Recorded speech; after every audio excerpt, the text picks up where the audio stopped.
Gloria al Señor. Dios les bendiga, de nuevo les saludo. Qué bendición. Si hay alguien aquí que no ha saludado, es el momento y salúdalo. Dile buena. Dios les bendiga. Bienvenidos a la casa del Señor. Qué bendición. Y hoy celebramos, ¿qué celebramos hoy? La resurrección. El día de la resurrección. Y hay una pregunta. ¿Jesucristo resucitó en ti? ¿Naciste de nuevo? Levanta la mano los que nacimos de nuevo. ¿Estás seguro que naciste de nuevo? ¿Y por qué crees tú que naciste de nuevo? ¿Por qué creemos que nacimos de nuevo? ¿Será que para nacer tenemos que morir? Entonces tuvimos que morir al viejo hombre. Ya no somos lo mismo que éramos antes, sino que ahora somos hechos nuevos, nueva criatura en sus manos. Y en las manos de Cristo vamos creciendo, ¿sí? Vamos desde pequeñitos y vamos poco a poco creciendo como los niños. Antes tú y yo no éramos de este tamaño, ni teníamos el conocimiento que tenemos ahora. Hace años atrás éramos pequeños y fuimos creciendo, viendo, nos alimentaron, jugamos, crecimos, estudiamos, seguimos estudiando, y así son cuando vienen los niños espirituales a los pies del Señor, van creciendo y creciendo hasta llegar a la madurez. Y eso es lo que queremos, madurar en las manos del Señor. Entonces, es importante saber que Cristo resucitó, sí, pero resucitó en mí. Entonces, esa es la pregunta. Ya no soy el mismo, ya dejé de ser quien era antes, o estoy en ese proceso. Hay cosas que yo estoy en ese proceso todavía, y creo que voy a seguir en ese proceso en algunas otras cosas, porque lo importante es el deseo del corazón de avanzar, y hay cosas que debemos dejar atrás y seguir adelante de la mano del Señor. Y llegamos entonces al capítulo 2 de Lucas. Vamos comenzando este hermoso libro del Evangelio. Y en este capítulo 2 del libro de Lucas vemos que el nacimiento de nuestro Señor Jesucristo. Hoy celebramos la resurrección, pero vamos a ver qué fue lo que ocurrió en ese momento según Lucas, según el escritor, el médico que tenía allí en las manos el deseo en su corazón de evaluar, buscar, investigar los hechos. Él no fue un testigo ocular. Él escribió todo esto con base en una investigación. Él investigó, pero fue también el Espíritu Santo lo inspiró para tomar todas estas investigaciones y escribirlas, y hoy día las podemos disfrutar y ver. Entonces, este Evangelio no es una recopilación de historias, de cuentos, sino es una investigación rigurosa. Él tomó el tiempo de rigurosamente investigar paso a paso la vida de Jesucristo en la tierra. Y lo que escribe Lucas se lo escribió, ¿se acuerdan?, a Teófilo, para darle certeza a él de lo que hizo Jesús era totalmente cierto. En este capítulo vamos a ver cómo la soberanía de Dios utiliza el decreto de un emperador pagano para cumplir una profecía de siglos. Entonces eso significa que Dios usa lo que Él quiere. Cualquier cosa que haya en esta tierra, Él la usa para beneficio de nosotros, de la iglesia, de que su palabra se siga propagando. Y hoy estudiaremos entonces que Dios no se manifiesta en el ruido de un poder, sino en la sencillez de un pesebre. ¿Se imaginan un pesebre? Un pesebre, antes yo me lo imaginaba, una cunita, adornadita, bien bonita, pero resulta que el pesebre es donde comían los animales. En ese lugar nació nuestro Señor Jesucristo, y ese pesebre es para ver su gloria, nuestros ojos deben ser abiertos con sencillez y humildad. Ahí reflejaba la sencillez y la humildad con que Jesucristo venía a esta tierra. Su pueblo esperaba que viniera un guerrero, que viniera alguien a exterminar a todos sus enemigos y ya implementar ese reino que en la antigüedad, en el Antiguo Testamento ya se había escrito. Pero Jesucristo vino a cambiar todo radicalmente lo que nosotros esperábamos o en ese tiempo esperábamos, para venir en la sencillez y en la humildad de un pesebre.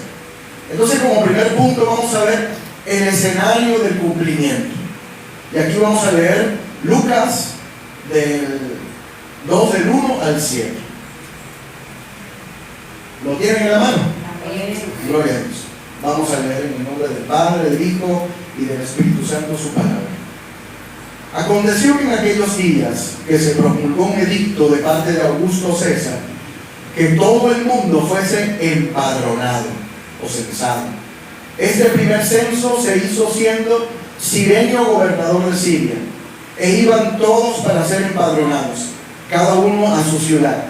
Y José subió de Galilea, de la ciudad de Nazaret, a Judea, a la ciudad de David, que se llama Belén, por cuanto era la casa y familia de David, para ser empadronado con María su mujer, desposada con él, la cual estaba encinta.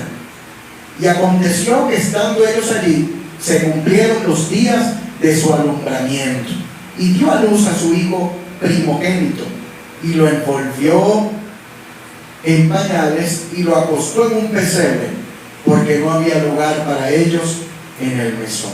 Vamos a orar. Señor, te pido que seas tú enriqueciendo con tu Espíritu Santo esta palabra, que ya de por sí es espiritual porque proviene de tu boca. Señor, haznos entender, comprender, alumbra nuestro entendimiento con tu Espíritu Santo para que podamos ver, Señor, lo que tú quieres que veamos. Cada uno de nosotros viene con una necesidad, Señor, quiere una respuesta, anhela, desea una respuesta, Señor, una dirección. Te pido que seas tú obrando por medio de tu Espíritu Santo en cada uno de nosotros, Señor, y haz conforme a tu voluntad. Con esta palabra, Señor, que podamos enriquecer nuestra vida, nuestro espíritu, nuestra alma, pero sobre todo que podamos aplicarla a todo lo que hacemos día a día. Quita todo lo que pueda interponerse en lo natural o en lo espiritual para que tu palabra sea manifiesta en esta hora. En el nombre de Jesús oramos y te damos gracias. Amén. Entonces vemos a un emperador, César Augusto, que decreta un censo. Y vemos que entonces el Señor usa ese censo, esa situación social, política, para Él hacer su voluntad. Entonces no hay nada que hoy no veamos, que uno diga, o que veamos que uno diga, el Señor como que esto se le pasó. No, Dios tiene control absoluto de todo. Así como dijimos que el Señor tenía control cuando Él fue al camino, al Calvario, que muchos dicen, pero ¿cómo es posible que Dios se haya dejado golpear así? ¿Cómo es posible que le dieron tanto latigazo y tanto palo y lo escupieron y lo dejaron? ¿Cómo Él se permitió, siendo Dios, eso? Pero es que Él tenía control de eso. A Él no lo agarraron, Él se entregó voluntariamente por amor. Como dice Juan 3:16, porque de tal manera Él ama de una manera que nosotros no podemos entender. Nuestra mente es muy finita para entenderlo. Yo y tú pudiéramos, no sé, en algún momento determinado dar nuestra vida por un hijo, por un nieto, por alguien muy cercano, pero lo darías por alguien que te escupe la cara. Pues Dios vino a dar su vida por todo aquel, el que lo recibió y el que no también, esperando que ese que no lo recibió se pueda arrepentir y recibirlo. Entonces, históricamente vemos que esto puede ser como un acto político, pero teológicamente eso es el motor que mueve a la familia de David, a José y a María, al lugar correcto en el momento correcto. Es decir, que Dios entonces viene a nuestras vidas en el justo y momento correcto. El Señor ni se atrasa ni se adelanta. Nosotros quisiéramos que fuera ya microondas, 30 segundos, listo. Eso es lo que hoy día corremos, vivimos en esta vida acelerada. Pero Dios tiene su tiempo, su momento para ti y para mí. ¿Estás esperando una respuesta? ¿Estás esperando el milagro? Dios ha escuchado tu oración pero Él lo va a hacer en el momento correcto, no en el momento que nosotros creamos que sea correcto, cuando así Dios lo disponga. Entonces Dios usa lo secular para cumplir lo sagrado. Vemos entonces allí Belén. Belén significa la casa del pan. Ahí en el versículo 4, y José subió de Galilea, de la ciudad de Nazaret, a Judea, a la ciudad de David, que se llama Belén, casa del pan, Beit Lehem en hebreo. El pan de vida debía nacer en el lugar que lleva ese nombre. Eso no es casualidad. Eso es que vemos una vez más, como dije, Dios está teniendo control de todas las cosas y sigue cumpliendo las profecías que fueron hechas, fueron dichas en la antigüedad por los profetas. Por ejemplo, en Miqueas 5:2 dice: pero tú, Belén Efrata, pequeña para estar entre las familias de Judá, de ti me saldrá el que será Señor en Israel. ¡Qué tremendo! Cumpliendo su palabra.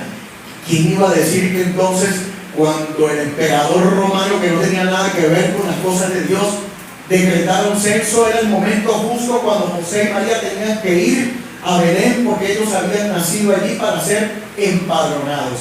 Cada quien en el lugar donde estaba en Israel tenía que volver a su lugar natal para ser empadronado. Entonces tenía que, si vivía en, no sé, en Ciudad Guayana y había sido empadronado en Maracaibo, tenía que echarse ese viaje para ser empadronado, porque era un decreto que había que cumplir. Y vemos el linaje. José era de la casa y familia de David, cumpliendo el pacto eterno también, que está, luego lo buscas en 2 de Samuel capítulo 7. Y ahí vemos también una palabra importante en el versículo 7, el primogénito. El primogénito dice 7, Dios mío, se me escapó el 7. Y dio a luz a su hijo primogénito y lo envolvió en pañales. Lucas es explícito aquí. Él es muy detallista en la investigación que está haciendo. Entonces pone que escribió que María dio a luz a su primer hijo. Eso implica que después María tuvo otros hijos. Hay personas que creen que no, que fueron primos, que fueron primo hermanos, o eran personas muy allegadas. No, María después de Jesús tuvo otros hijos. Por eso aquí Lucas lo coloca como el primogénito. Pero hay una diferencia: el unigénito, el monogénes. Aunque para María fue el primero de varios, para Dios es su único en su clase. Ahí vemos la diferencia del primogénito para María y el unigénito de Dios. Nosotros somos hijos por adopción, Él es el hijo por esencia, Jesucristo. Entonces vemos el pesebre y los pañales. No hay una profecía que diga nacerá en un pesebre. Ahí estuvimos investigando, no hay nada que diga nacerá en un pesebre, pero su nacimiento es un establo, es en un establo, y simboliza una palabra que se llama kenosis, y eso significa vaciamiento o despojo. Es decir, que el Señor se vació a sí mismo para encarnarse en Cristo Jesús. Él se despojó de su reino, Él se despojó de su riqueza en gloria para nacer en un cuerpo como tú y como yo. Y eso está basado en Filipenses 2:7, que dice que Jesús renunció, se despojó voluntariamente al uso de su gloria y atributos divinos para asumir la naturaleza humana y humillarse hasta la muerte. Él dejó su reino, dejó su trono por amor a ti y a mí. Entonces el Rey de Gloria nace en la suciedad de un estado. Ahí no hubo tiempo de limpiarlo. Mira, por ahí va, mira, voy para allá, oíste, arréglame allí todo, que voy para allá y voy a dar a luz allá. Le dijo, no hubo tiempo de limpiar nada. En ese momento, cuando llegaron, así como estaba, hay veces te han llegado a ti una visita imprevista a tu casa y tienes que abrirle la puerta y tú dices, Dios mío, ¿Qué hago yo en 5 segundos para limpiar este desastre?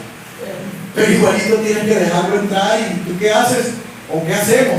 Ay, perdón por cómo está, disculpa. No, vale, no te preocupes. Eso siempre es lo que decimos, ¿verdad? No te preocupes, nosotros asombrados de lo que estamos viendo. Algo así le pasó a María, aunque ella no estaba ni José pendiente de eso.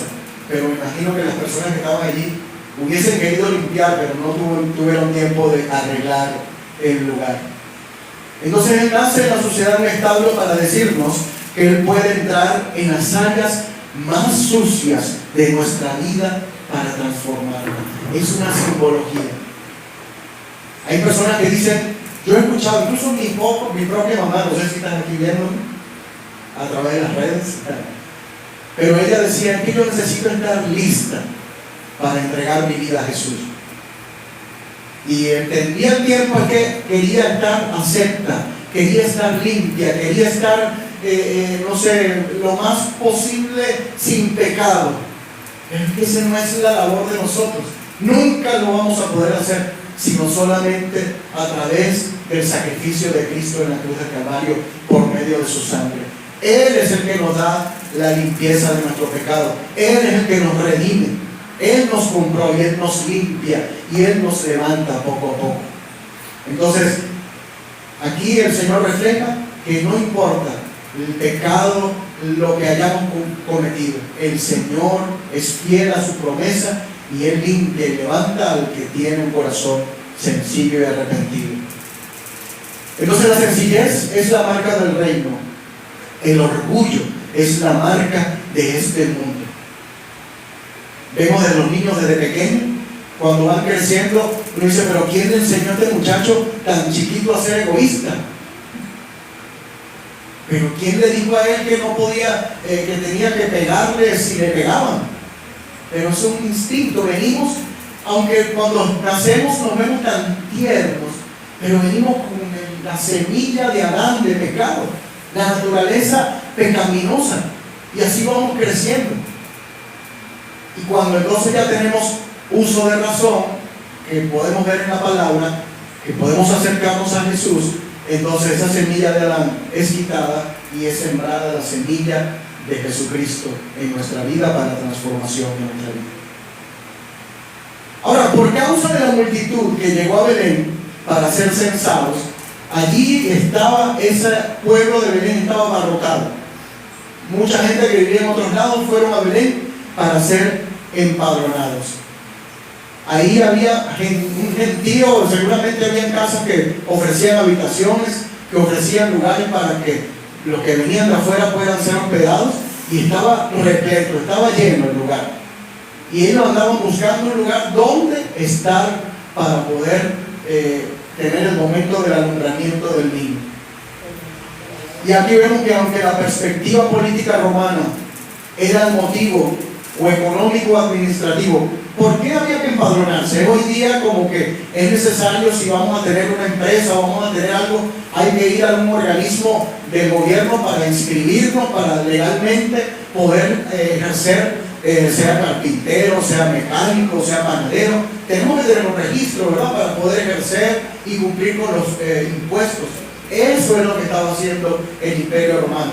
Por causa de los impuestos, hacían este censo para que todas las personas fueran a su lugar natal y entonces inscribirse y tener un control de cuánto, cómo y cuándo ellos iban a aplicar los impuestos a las personas.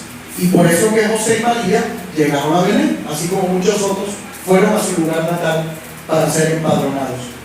Y así se cumplió la profecía de que el Mesías nacería en esa ciudad. No había espacio en la posada para María y José. Y en vez de venir a la tierra como un gobernante privilegiado y mimado, con guardias. ¿Ustedes han visto alguna vez cómo son los palacios reales? Nosotros en una oportunidad estuvimos en una ciudad donde estaba el palacio de un rey. Y eso era inaccesible. Eso es un lugar donde hay rejas por todos lados, soldados por todos lados. Y para entrar tú tienes que tener un permiso y tienes que, me imagino, que haber tenido una audiencia previa, quién eres tú y por qué tú quieres o hay una necesidad de que tú entres a ese lugar. Pero Jesús vino a este reino o vino a este mundo sin todo ese parafernalia de los reyes de hoy día. Es decir, no hay guardias, es un lugar accesible por medio de la sangre de Cristo. Él nos tendió el puente para llegar al Padre. Es totalmente contrario a este reinado que vemos hoy día en las monarquías que aún quedan en este planeta. Es inaccesible. El Padre, Rey de Reyes y Señor de Señores, es accesible a ti y a mí, pero por medio de Jesucristo. Solo por ello. Y Jesús nació entonces en la humildad, como uno de nosotros. Él está disponible. Se puede acceder a Él. No hay puertas de palacio que impidan el acceso a Él. No existe un grupo de guardias que nos impida: detente, dame tu documento, ¿por qué vas a hacer tú aquí? El Señor solamente, hay un requisito: Jesús. Jesucristo es el único requisito que tenemos que tener en nuestro corazón, arrepentidos y lavados por su sangre, para acceder entonces al trono de la gracia. El Rey de Reyes vino humildemente y su cuna fue entonces un pesebre. Y vemos el punto 2, la revelación a los ojos abiertos. Vamos a leer Lucas 2, 8, 24.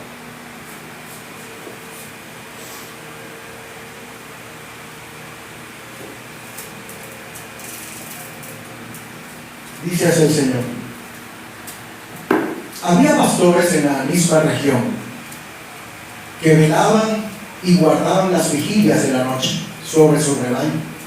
Y aquí se les presentó un ángel del Señor, y la gloria del Señor los rodeó de resplandor. Y tuvieron gran temor, pero el ángel le dijo: no temáis, porque he aquí os doy nuevas de gran gozo, que será para todo el pueblo, que os ha nacido hoy en la ciudad de David un Salvador, que es Cristo el Señor. Esto os servirá de señal: hallaréis al niño envuelto en pañales, acostado en un pesebre. Y repentinamente apareció con el ángel una multitud de las huestes celestiales, que alababan a Dios y decían: gloria a Dios en las alturas, y en la tierra paz, buena voluntad para con los hombres. Sucedió que cuando los ángeles se fueron de ellos al cielo, los pastores se dijeron unos a otros: pasemos pues hasta Belén y veamos esto que ha sucedido y que el Señor nos ha manifestado. Vinieron pues apresuradamente y hallaron a María y a José y al niño acostado en el pesebre, y al verlo dieron a conocer lo que se les había dicho acerca del niño. Y todos los que oyeron se maravillaron de lo que los pastores les decían.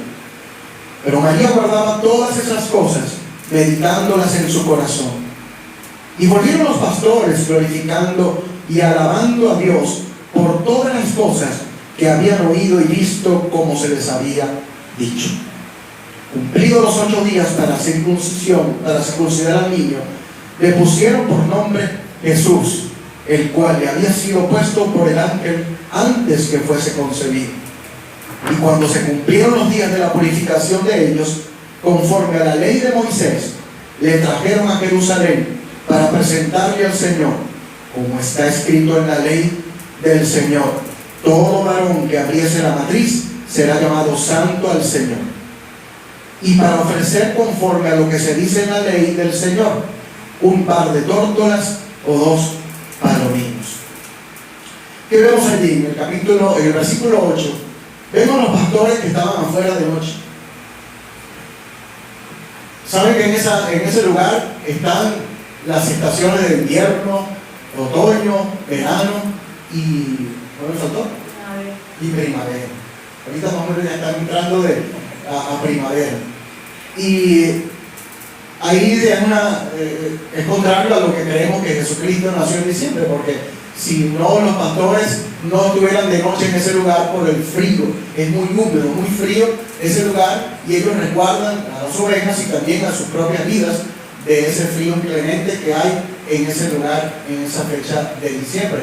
Por eso se cree, según los estudiosos, que fue en abril, marzo, mayo, por ahí, por esos meses, ¿sí?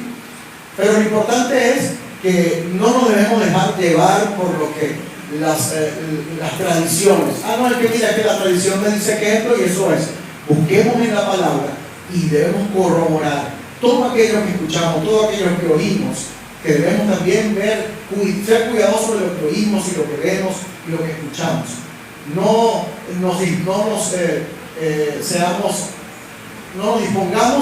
a ser expuestos, esa es la palabra, no nos expongamos a aquello que no nos conviene ser expuestos, porque si ya conocemos la verdad, no necesito seguirme exponiendo a lo que no es verdad. ¿Para qué? ¿Qué sentido tiene? Si ya el Señor me mostró que no es verdad.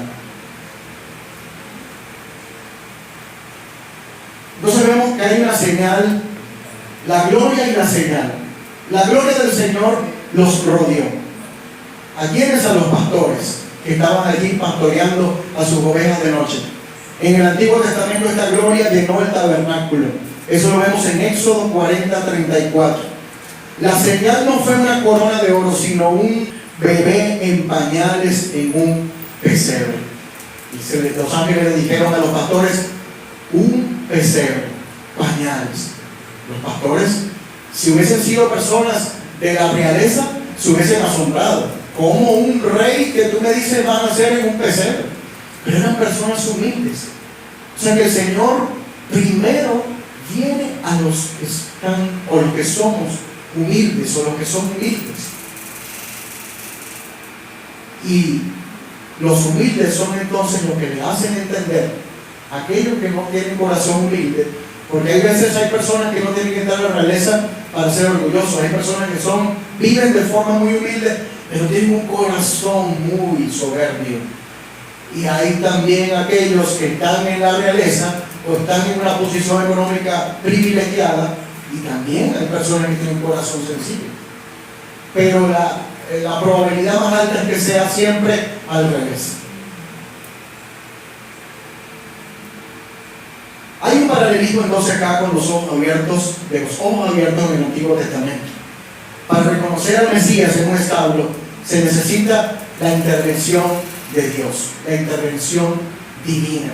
Y vemos en Segundo de Reyes, capítulo 6, versículo 17, que dice: Eliseo oró por Giezi: te ruego, Jehová, que abra sus ojos para que vean. ¿Qué pasó allí? Resulta que estaba el rey de los sirios, estaba tramando cómo atacar a Israel, al rey de Israel y a toda su gente. Y resulta que cada vez que él se metía a tramar cómo iba a hacer para atacarlos, hasta se metía en su cuarto. Dios le permitía a Eliseo escuchar lo que ese hombre decía. Y Eliseo le decía al rey de Israel: mira, no te metas por aquí que ahí va a estar los sirios. No te metas por allá que van a estar los sirios. Mira, están tramando esto. Y resulta que el rey de los sirios dijo: pero ¿qué es esto? ¿Cómo es posible? ¿Qué es lo que está pasando? Aquí hay alguien que me está traicionando dentro de mi equipo. Y alguien se levantó dentro de su equipo y le dijo: no, rey, lo que pasa es que pareciera que hay un hombre ya que se llama Eliseo, que como que su Dios le dice todo lo que tú dices hasta en lo secreto. Imagínate. Entonces él dijo: entonces, ¿dónde está ese Eliseo? Vamos a atacarlo, vamos a rodearlo, vamos a matarlo. Y fueron con soldados, muchos soldados, caballos, y rodearon a Eliseo. Y ahí estaba su siervo, Giezi. Y cuando vio ese gentío alrededor de él: Señor, maestro Eliseo, mira lo que está pasando aquí. Aquí nosotros somos dos nada más. Y él le dijo: quédate quieto. Y le oró al Señor y le pidió que le abriera los ojos a ese hombre. Y ese hombre vio todo ese rodeado de ángeles con espadas y caballos de fuego. Y entonces eso es una intervención divina. Así mismo sucedió cuando los pastores se le presentaron los ángeles, y un momento, como dice la palabra, le abrió los ojos y vieron a multitudes de ángeles que estaban en ese lugar. Así que cuando tú pienses que estás solo, no estás solo. El Señor está contigo. Y el Señor envía ángeles que están a su servicio para servirnos a nosotros si es necesario. Pero debemos pedirles al Señor, no a los ángeles. El Señor es el que tiene la potestad. Incluso en la palabra vemos que una persona se inclinó a un ángel y le dijo: no te inclines a mí. Debemos inclinarnos, pedirle, rogarle solamente al Señor, a través del Espíritu Santo, en el nombre de Jesús. Cuando la gloria de Dios está presente, los ojos espirituales se abren para ver maravillas donde otros solo ven un establo. ¿Ustedes creen que los pastores llegaron a ver la suciedad? A ver lo que estaba ahí, posta de vaca, no sé. Ellos se enfocaron en lo que se les había dicho, lo que los ángeles les habían mostrado, y fue algo glorioso para ellos. Y ellos fueron, como se les dijo, y evidenciaron, verificaron con sus propios ojos que ahí estaba el Rey de Reyes, el Mesías que había nacido. Ese es el fruto de esos ojos abiertos, la alabanza.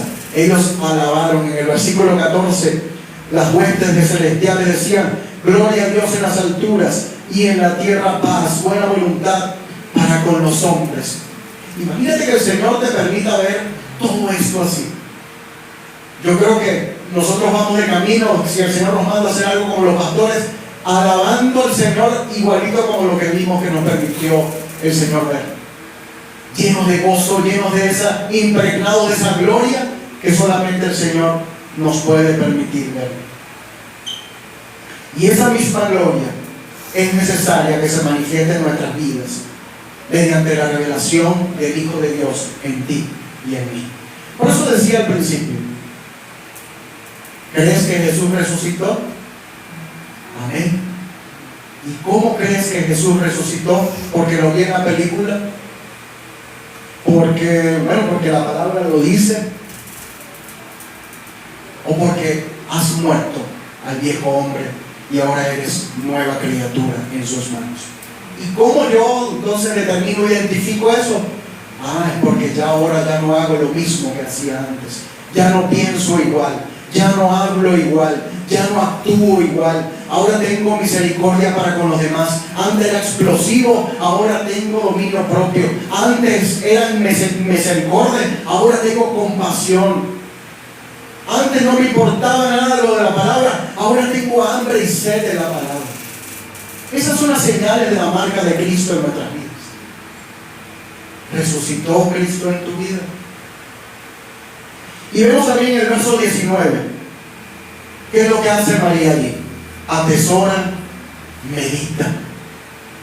En el griego hay una palabra allí en este versículo que se llama zumbalosa, que significa tejer o entrelazar o atar cabos.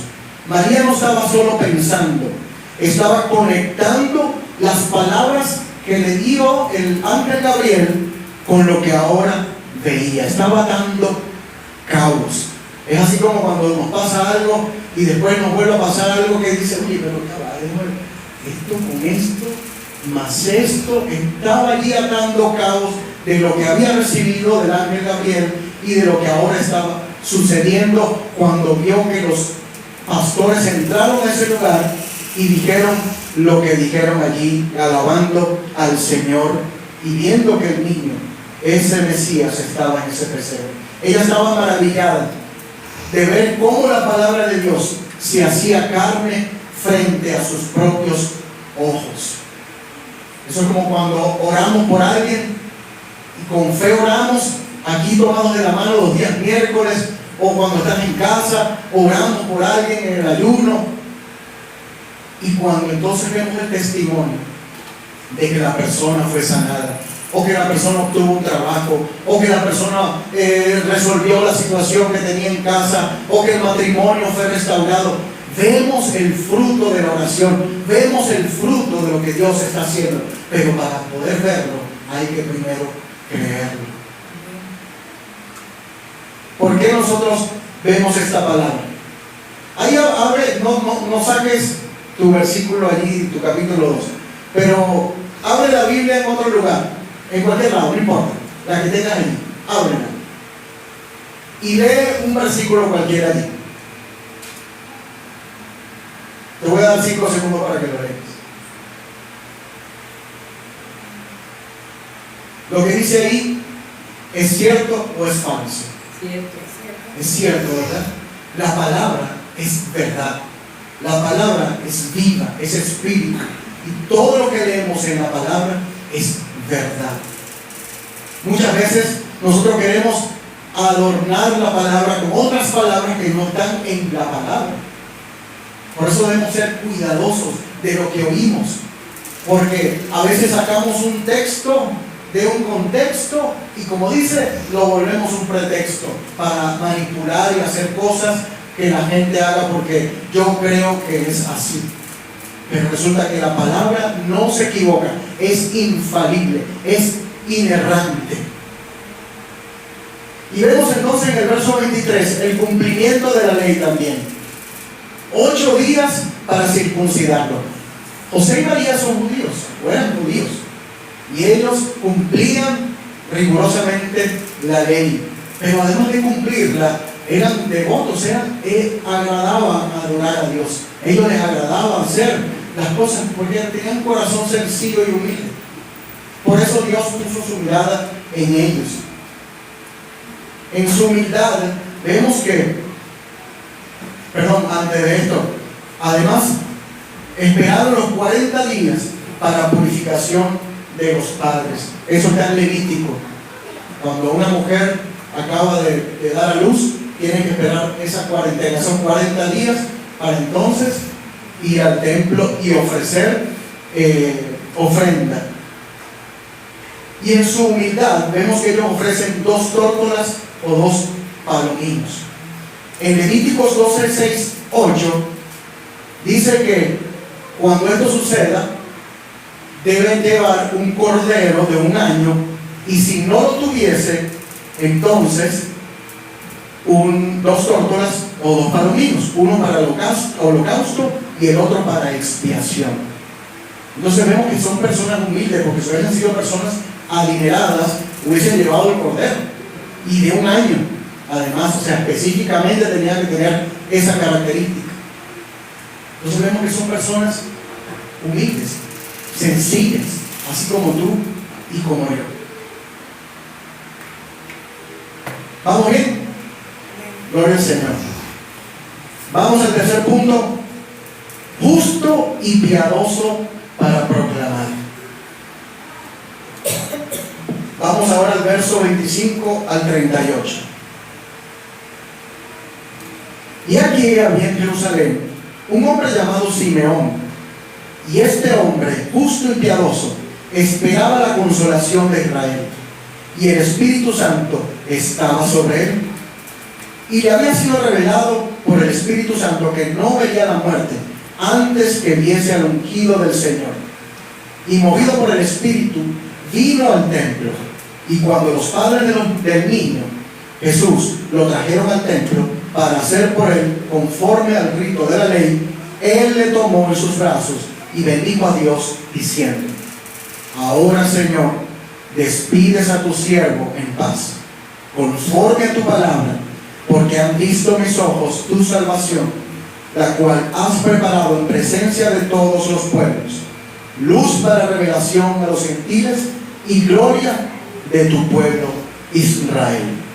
Y José y su madre estaban maravillados de todo lo que se decía de él. Y los bendijo Simeón, y dijo a su madre María: he aquí, este está puesto para caída y para levantamiento de muchos en Israel, y para señal que será contradicha, y una espada traspasará tu misma alma, para que sean revelados los pensamientos de muchos corazones. En el 36 estaba también allí Ana, profetisa, hija de Fanuel, de la tribu de Aser, de edad muy avanzada, pues había vivido con su marido 7 años desde su virginidad, y era viuda hacía 84 años, y no se apartaba del templo, sirviendo de noche y de día con ayunos y oraciones. Esta presentándose en la misma hora, daba gracias a Dios y hablaba del niño a todos los que esperaban la redención en Jerusalén.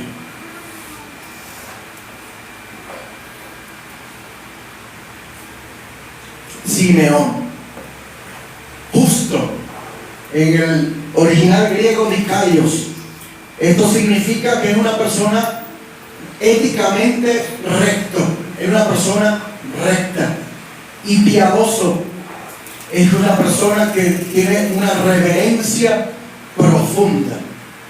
Él tenía, Simeón, una vida de devoción.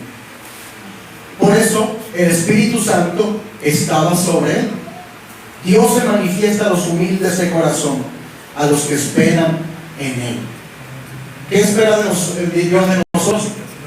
Que seamos devotos a su presencia, a su voluntad, a sus designios, a su palabra. Que haya devoción, que haya ese deseo por amar a Dios, ese deseo de su palabra, ese deseo de ver cumplida su voluntad, ese deseo de hacer su voluntad, de proclamar. Eso es ser devoto. Y solamente debemos ser devotos a Dios, a ningún otro, ni a ninguna otra, solamente a Jesús, a Dios. Ser justo y piadoso describe a una persona que combina rectitud moral e integridad con devoción, fervor, amor y temor a Dios, mostrando siempre compasión. Y aquí está la pregunta: ¿somos justos? ¿Nos consideramos justos?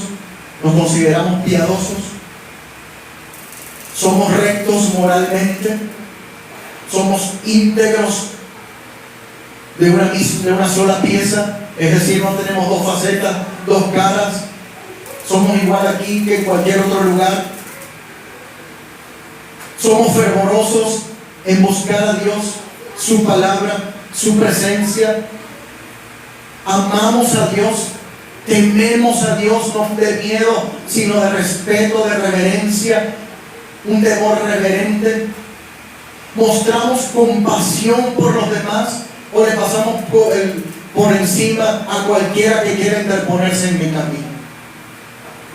Estas características las tenía Simeón, pero estas características las podemos tener tú y yo por causa de la obra de Cristo en la cruz.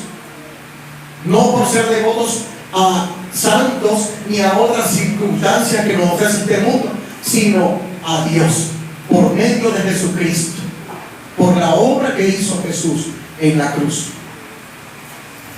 Un justo entonces actúa con equidad,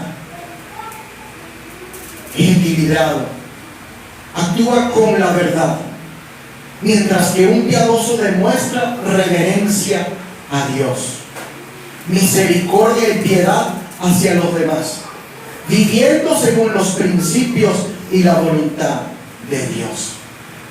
Uno dice, pero son demasiados requisitos, muchas cosas. Ya, dame el segundo que me quedé ahí, no me acuerdo los otros.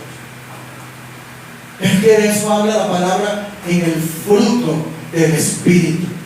Cuando buscamos al Señor genuinamente, con un corazón arrepentido y humillado, y vamos dirección contraria a lo que éramos antes, por eso vuelvo a decir, Cristo resucitó en ti. Entonces es manifiesto, es inevitable manifestar en nuestras vidas, que el Señor manifieste en nuestras vidas el fruto del Espíritu Santo, que es amor, paz, benignidad.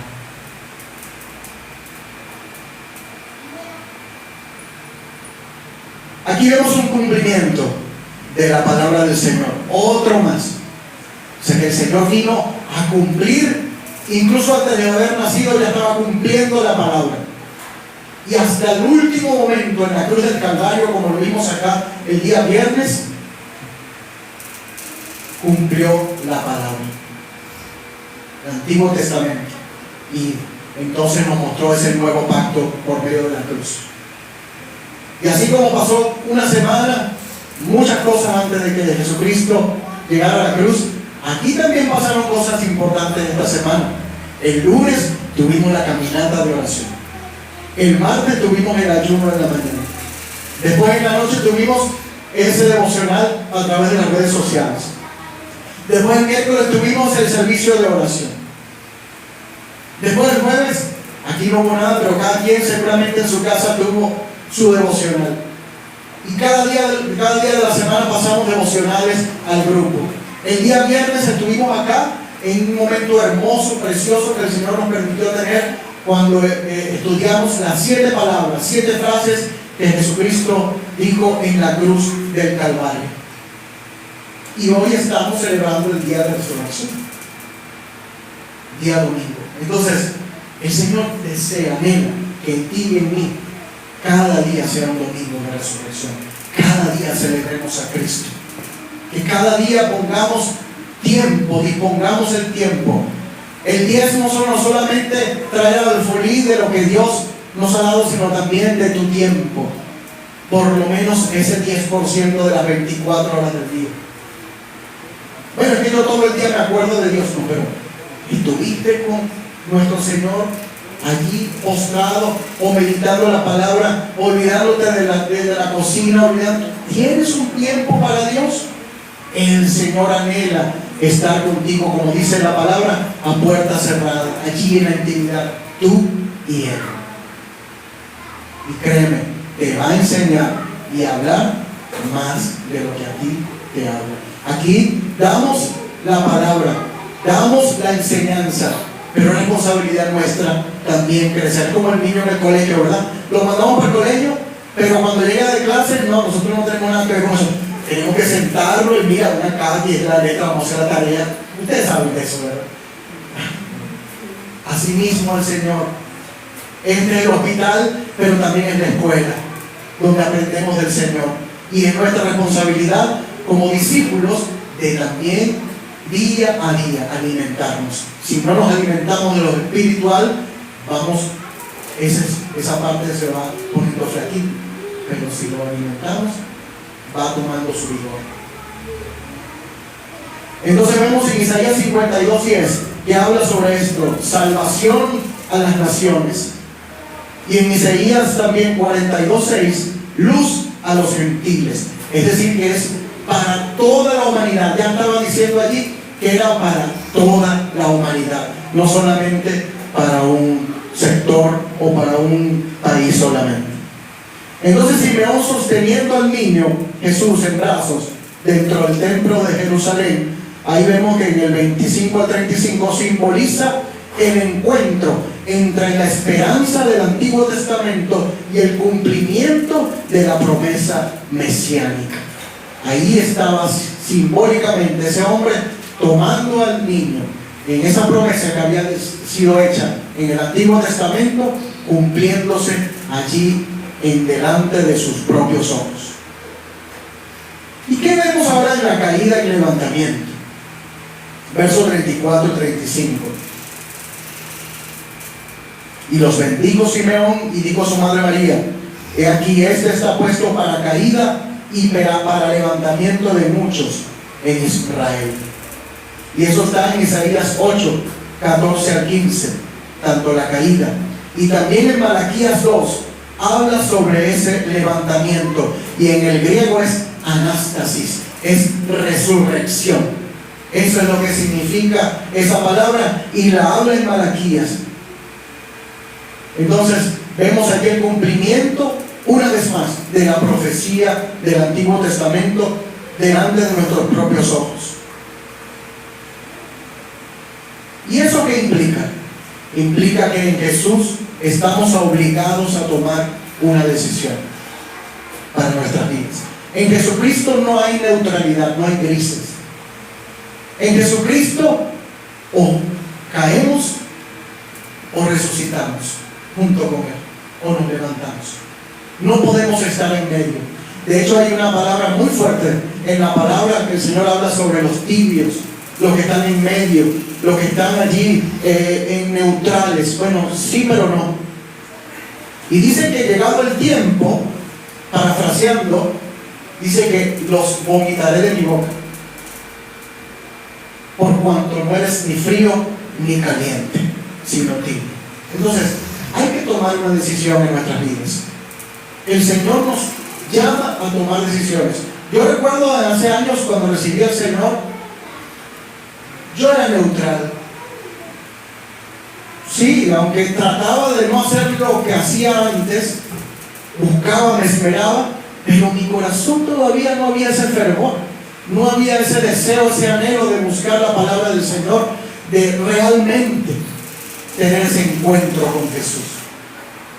Hasta que un día el Señor me mostró, por causa de una situación que yo mismo causé, eso es la palabra, busqué otra, pero eso puede servir eso, que yo mismo causé, el Señor me confrontó y ya tuve que dejar de ser neutral, tuve que tomar una decisión. Pero yo pude haberme ahorrado ese momento tan vergonzoso, tan terrible. Pero es que el hombre es terco como las ovejas, lo hemos dicho acá, ¿verdad? Terco, hay que darle palo hasta que le parten la pata del pastor para que esté renca y no pueda caminar. Entonces, Dios nos está haciendo un llamado hoy. No seamos neutrales, no seamos sí pero no. Ya no seamos tibios, seamos de una sola pieza en Cristo, en sus manos. Permitamos que el Señor haga la obra restauradora en nosotros. Hermanos, es una delicia. Hermanos, es una experiencia que hay que vivirla. Es como tener nietos. A mí te preguntan, si no tienes nietos, ¿cómo tener nietos? No sé, pero cuando los tienes, wow, o sea, otra cosa, o ir de viaje, podemos ver las fotos, los videos, pero no es lo mismo estar allí frente a lo que vimos tanto tiempo por televisión. Hay que vivirlo, hay que experimentar la presencia del Espíritu Santo en nuestras vidas, para entonces reconocer y saber que hay ese fervor, que hay, que no es un momento nada más, que cuando es que toca, que ahora es, como que si fuera la pastilla. No, es una vida de devoción a Dios, es adoración a Dios, es una vida entregada al Señor. ¿Y qué implica esa espada que habla allí en la palabra? Se refiere al dolor, porque ahí ahora le habla Simeón de parte del Señor a María, y le dice, o se refiere al dolor que va a tener María al ver a Jesús colgado en esa cruz. Como madre natural, ¿verdad? Es un dolor muy fuerte. Ahora vemos también otra persona que se asoma allí, Ana, en el verso 36 al 38. Y aquí vamos a hablar de lo que es la verdadera profecía versus el engaño actual. Ana era una mujer de oración y ayuno. Ahí lo vemos, ¿verdad? Que ella no se apartaba del templo, oraba y ayunaba. Era una persona que estaba allí siempre dispuesta al servicio de las cosas del Señor. Y en este lugar, la palabra en el original griego, además de profetizar, significa vocear. Ustedes han visto por allí los que venden plátano, el mapa y todo eso, ¿no? Ellos están voceando. Cuando quieren manifestar o promover un evento, ellos están voceando. Ella voceaba, ella proclamaba, ella hablaba, profetizaba. ¿Y qué es profetizar? Decir el futuro. Decir, ven acá, yo te voy a decir lo que te va a pasar mañana. Ven acá, te tengo una palabra. Pasado mañana tú vas a ir caminando por allá y te va a caer una paloma. Cuídate. Eso es profetizar. Profetizar es esto, lo que estamos haciendo hoy. Proclamar, hablar la palabra del Señor. Pero ¿cómo es eso? Si hoy día hay tantos profetas que hablan y dicen, y de lo que es más, cuando vienen, y si viene de lejos mejor, la gente se agolpa, miles de personas porque viene el profeta de no sé dónde. Pero si tienes la palabra en tus manos, ¿qué otra profecía? Ya toda la palabra está revelada. No necesito que alguien venga a revelarme algo nuevo. Ahora hay algo que sí el Señor en su Espíritu Santo lo hace, es una palabra de conocimiento. Pero esa palabra de conocimiento no significa que yo te voy a decir que mañana tú vas a hacer esto y pasado lo otro, sino que yo te voy a decir de parte del Señor un verso en ese momento de la palabra, que es el verso que tú estás necesitando en el momento que tú estás pasando. Esa es una palabra de conocimiento. ¿Cómo esa persona sabía que yo estaba pasando por eso? ¿Cómo sabía que yo me duele el pie, o que tengo hambre, o que en mi casa hay necesidad, o que mi hijo está enfermo? Porque el Señor, por medio de su Espíritu Santo, mueve a los que están buscándole día y noche, como esta mujer Ana, de día y de noche en ayunos y oración. Mueve a personas que tienen ese ejercicio espiritual para hablar la palabra al que necesita, por la palabra, no una palabra. Te voy a dar una palabra, no, te voy a dar la palabra de Dios, sin aderezos, sin adornos, como lo dice la palabra. Eso es profetizar. Y además dice que Ana daba gracias y Ana alababa a Dios. Dice que era profetisa y la palabra, en otras versiones vocera. Alababa a Dios, hablaba la palabra. ¿Y de quién hablaba él? Ella de Jesús. No le decía, vengan acá, pónganse allí y les voy a dar una palabra. Es más, voy a sacar el saco y los voy a tumbar toditos, para que crean. Dios nos quiere tirados en el piso o nos quiere levantarnos. Aunque hay momentos que el Espíritu Santo hace como Él quiere, pero no es algo que debemos nosotros practicar como que si eso es el Evangelio. Eso no es el Evangelio. El Evangelio es proclamar las buenas nuevas de Jesucristo. Y cuando hacemos eso, profetizamos. Estamos dando la palabra del Señor. Entonces, en el original, vocera. ¿De qué hablaba la vocera? La profetisa de Jesús. Y vemos entonces en 1 de Timoteo 5:5, dice así: mas la que en verdad es viuda y ha quedado sola, espera en Dios y es diligente en súplicas y oraciones noche y día. Eso es lo que hacen las personas cuando están viudas en el Señor, fervorosas en la búsqueda del Señor. Ahora, en la gracia, profetizar es proclamar, vocear la palabra de Dios. Los profetas que predecían el futuro terminaron con Juan el Bautista. Esos profetas del Antiguo Testamento. Incluso el mismo Señor Jesucristo, también sumo sacerdote, rey de reyes y profeta. Pero como ejercicio, el último fue Juan el Bautista. Ahora, hoy existen falsos profetas que manipulan emociones para poder obtener poder. Cuando las personas van y le dicen una palabra, caen, lloran. ¿Y después qué pasa? Esas personas quedan en el olvido. No hay crecimiento, no hay discipulado. Se quedaron con eso. Y si eso no sucede, ¿qué dice la palabra? Cuando no se cumpla lo que alguien dice, esa persona, eso es. No estamos llamados a eso. Estamos llamados a crecer, a discipularnos por medio de la palabra. No hacer eventos o asistir a eventos o escuchar eventos o ver eventos que hablen sobre esto. Y dice Mateo 7, 15, 16: guardaos de los falsos profetas, por sus frutos los conoceréis.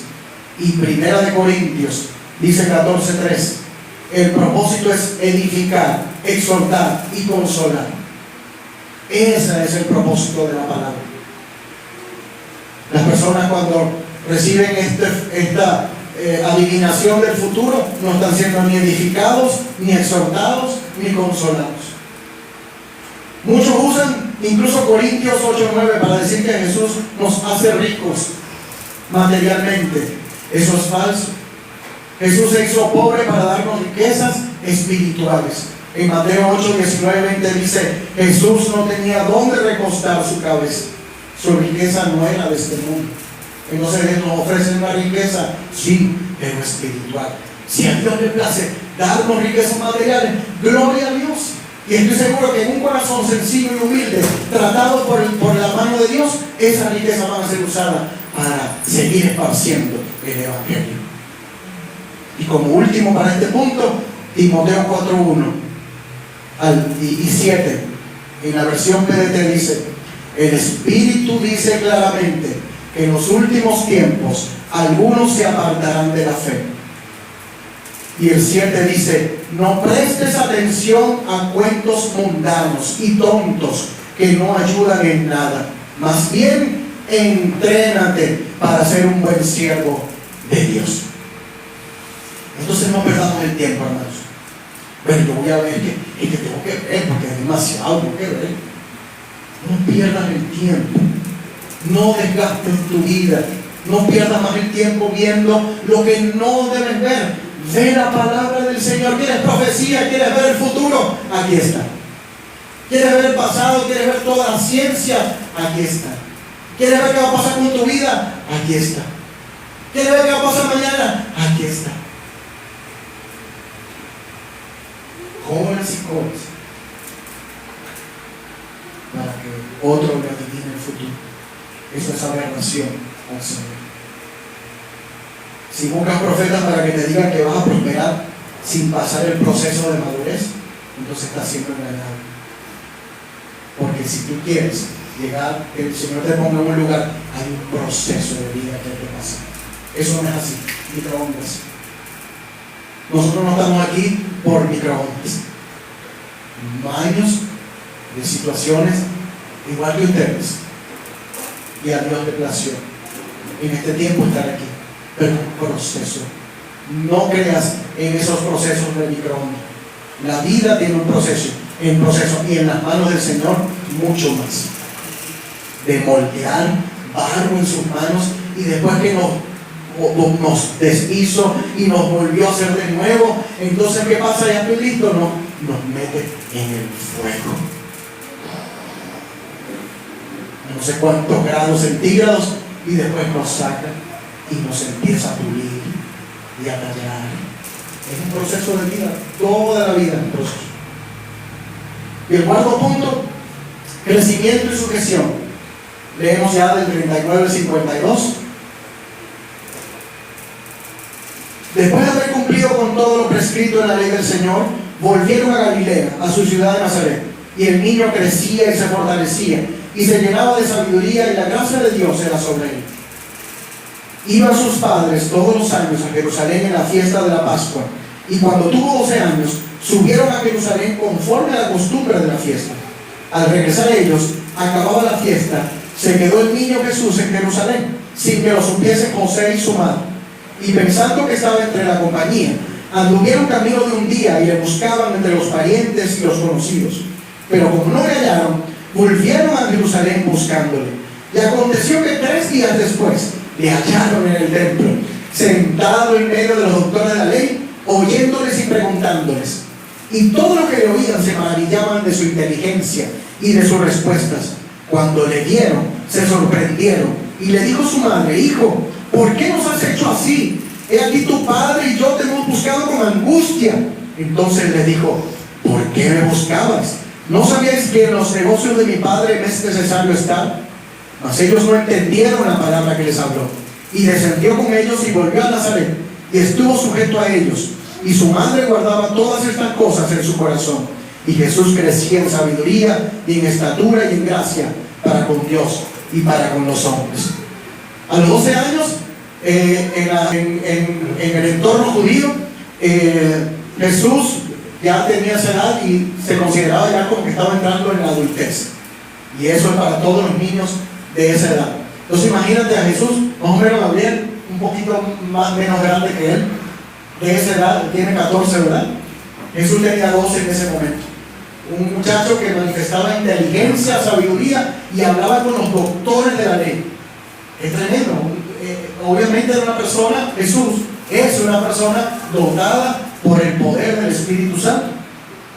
Y vemos que en su naturaleza divina, Jesús se muestra allí ya siendo entre los doctores de la ley que algo especial, Algo de parte de Dios traía ahí. Su naturaleza divina estaba presente. Sus padres lo pierden en la caravana, pero él estaba donde tenía que estar. Y esa visión se revela conforme crecemos y nos preparamos. Es lo que hablaba hace un ratito. Hay un proceso. Tu misión y la misión mía, el propósito que Dios tiene contigo y conmigo, se va revelando poco a poco conforme vamos entendiendo. ¿Y cómo entendemos? Porque vamos buscando la palabra, nos vamos enriqueciendo de la palabra y vamos entendiendo lo que hace un año, 2 años, 3 no entendíamos. Es posible que hoy digamos: ahora lo entiendo, ahora lo comprendo. Dios nos va dando madurez y crecimiento. El Señor nos muestra la necesidad aquí en la palabra de siempre estar en las cosas del Señor, siempre conocerle.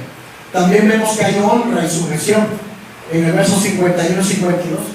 Jesús no despreció a sus padres terrenales, se sujetó a ellos. Esto nos enseña que el crecimiento espiritual incluye honra a los padres, a nuestros familiares, a las personas, a los vecinos, a todas las personas que Dios nos permite también entablar relación. Hay que honrarlos, ¿sí? Pero sobre todo a nuestros padres, a nuestros allegados.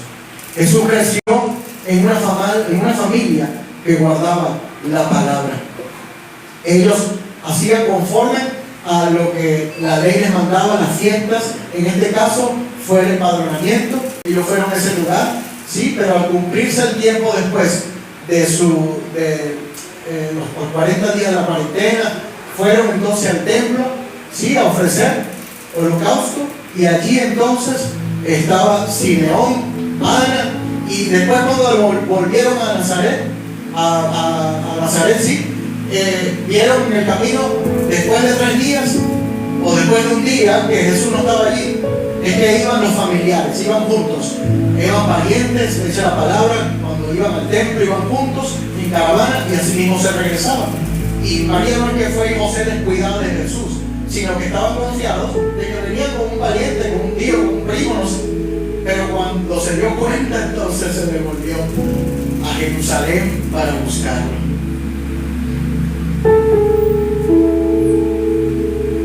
Vemos también como evidencia aquí que Jesús andaba con una familia y seguramente ya a los 12 años tenía algunos hermanos que estaban allí con ellos más pequeños, con él más pequeños.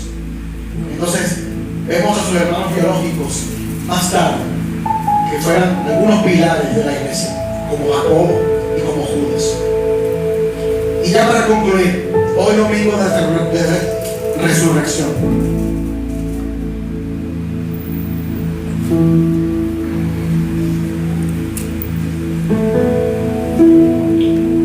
en primer lugar, el Señor nos invita a volver a nuestra sencillez, a nuestra humildad de corazón. Dios no busca grandes palacios. Dios no busca que estemos plenos y limpios para venir a obrar en nosotros. Él es el que nos limpia, Él es el que nos levanta. Él busca pesebres humildes, corazón dispuesto. ¿Tu corazón está dispuesto para servir al Señor? ¿Hay algo que impida en tu corazón que el Señor te use? ¿Sigue habiendo orgullo, falta de perdón? ¿Qué es lo que impide que Jesús nazca en una nueva área de tu vida y que resucite totalmente en ti? ¿Qué impide? ¿Hay algo que lo impide? Dile al Señor: hoy te entrego esta área, Padre. Es lo que impide que yo crezca, que yo madure. Ya yo no quiero seguir siendo un niño fluctuante. Quiero crecer. Quiero que cumplas tu propósito en mí. Y el Señor lo va a hacer. Vuelve a la sencillez, a la humildad de corazón. También el Señor nos invita hoy a discernir su voz. No te dejes llevar por palabras que solo inflan el ego. Busca la palabra que confronta y que te hace crecer. Muchas personas que usan palabras para inflar el ego no hablan palabras que confronten, sino solamente que suavicen. Pero la palabra que confronta es la que nos hace madurar, la que nos hace crecer. tú y yo nos conocemos. Tú te conoces a ti, yo me conozco a mí. Cada uno sabe de qué pie cojeamos, ¿verdad? Eso, entrégaselo al Señor. Ya no quiero seguir más. Ayúdame, Señor. Y Él lo oye y Él lo va a hacer. Rechaza a los falsos profetas. No los oigas más. Quédate con la sana doctrina. Quédate con la palabra de verdad. También el Señor, como tercer punto, nos invita a aceptar el proceso. Jesús creció en sabiduría y en gracia. No busques más atajos, no los hay. ¿Qué le pasó a Jonás? Le dijo que fuera a Nínive y se fue para otro lado. Y finalmente tuvo que ir a hacer la voluntad del Señor. Él fue ese hombre que lo tragó un gran pez. Maduremos en la palabra. Sométete a las autoridades y deja que Dios te use en su tiempo. Autoridades naturales puestas por Dios, nuestros padres. Si no tenemos nuestros padres, Dios. Autoridades espirituales en la iglesia, los pastores, los líderes, los que te discipulan. Autoridades en el país, el gobierno, la policía, los militares. Debemos ser sujetos. Y ahí mostramos el carácter de Cristo. No vemos a Cristo golpeando a los soldados para que no lo llevasen a la cruz, pero sí confrontó a los falsos maestros de la época con la palabra, a los fariseos. Y como último, atesora y medita. ¿Y en dónde? ¿En las redes sociales? No, en la palabra del Señor. Medita en lo que Dios te dice a través de su palabra. Y hazlo día a día. Atesóralo. Dios te está formando y te va a usar. Pero hoy te está preparando. Dios cumple lo que promete en su palabra. Tiene propósito contigo. Tiene propósito con nosotros. Y Él lo va a hacer. A veces hasta así no queramos, como Jonás, lo va a hacer. Nuestro error, nuestro entuerto, finalmente Él lo endereza. Lo torcido, Él lo endereza. Así como usó esa proclama del emperador para el empadronamiento y cumplir su profecía y su voluntad de que Jesús naciera en Belén, así cumple el propósito en ti, aun cuando las circunstancias sean diferentes a las que pensamos que deberían ser. Ponte de pie, vamos a ver.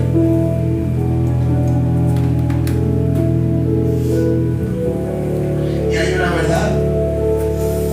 Cristo viene. Y nada ni nadie lo puede detener. Padre, abre hoy nuestros ojos, Señor. Así como abriste los ojos de los pastores en ese lugar, así como le abriste los ojos, Señor, a ese siervo, Giesi, Padre. Queremos ver, Señor, lo que tú quieres que veamos, Padre. Señor, hoy entregamos. Dile ahí, te entrego esa área de mi vida, Padre. Límpiame, Señor, ayúdame. Sin ti no lo puedo hacer. Quiero crecer, quiero madurar, quiero que tú resucites en mí, Señor. Ya no quiero ser igual, ya no quiero ser el mismo. Quiero ser barro en tus manos, Señor. Moldéame, hazme, Señor, una vasija de barro en tus manos para que sea usada por ti conforme a tu voluntad. Llena esta vasija con tu presencia, con tu aceite fresco.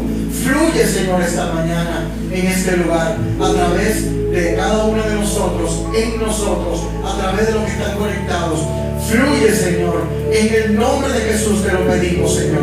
Quita todo velo, Padre, de religiosidad. Quita todo velo de engaño, Padre. Ayúdanos a ser como Simeón, Señor, a ser como Ana, que proclamemos tu palabra de verdad, que seamos piadosos, que seamos constantes, que seamos estamos enfocados en tu redención. Ayúdanos, Señor, a hacer ayunos, a hacer oración, a hacer ejercicios espirituales, a buscar tu palabra, a no escuchar aquellas voces, Padre, que nos hacen titubear o engañar. Queremos fundamentarnos en la fe, que solamente es tu palabra, que es verdad y cierta. Desde el Génesis hasta el Apocalipsis, los 39 libros del Antiguo Testamento y los 27 del Nuevo, los 66 son verdad, porque son inspiradas por tu Espíritu Santo, Señor.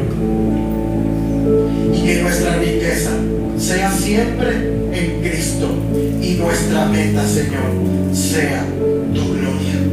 En el nombre de Jesús oramos. Amén y amén.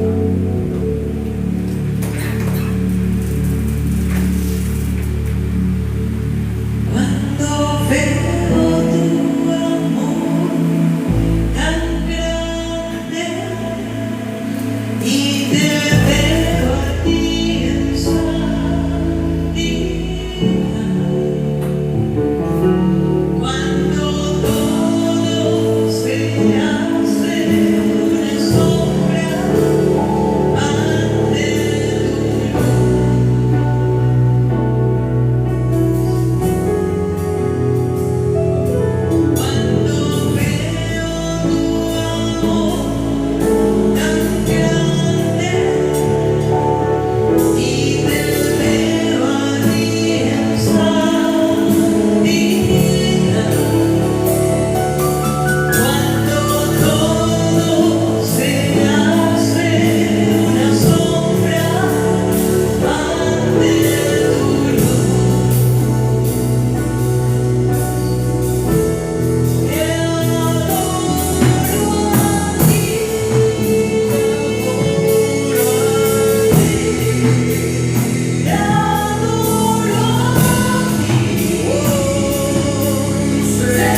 bendición pastoral, primero en primera persona. El Señor me bendiga y me guarde. El Señor haga resplandecer su rostro sobre mí y me extienda su amor. El Señor mueva su rostro hacia mí y me conceda la paz. Voltéate al que está detrás, delante, a un lado, y dile: el Señor te bendiga, te guarde. El Señor haga resplandecer su rostro sobre ti y te extienda su amor. El Señor mueva su rostro hacia ti y te conceda la paz que sobrepasa todo entendimiento. Aleluya.